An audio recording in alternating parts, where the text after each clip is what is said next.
بسم الله الرحمن الرحيم. السلام عليك يا سيدي يا رسول الله.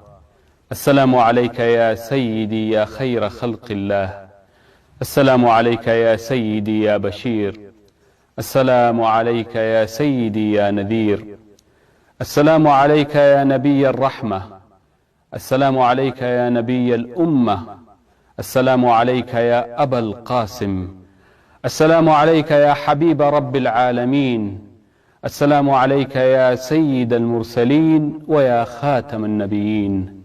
أشهد بأنك يا سيدي يا رسول الله قد بلغت الرسالة وأديت الأمانة ونصحت الأمة وجاهدت بالله حق جهاده حتى أتاك اليقين.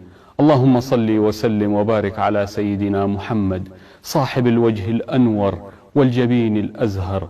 اللهم صل وسلم وبارك على صاحب المقام المحمود والحوض المورود واللواء المعقود الشافع المشفع في عرصات المحشر، وعلى آله الأطهار وصحابته الأبرار المهاجرين منهم والأنصار ومن تبعه بإحسان إلى يوم الدين. اللهم صل وسلم وبارك عليه.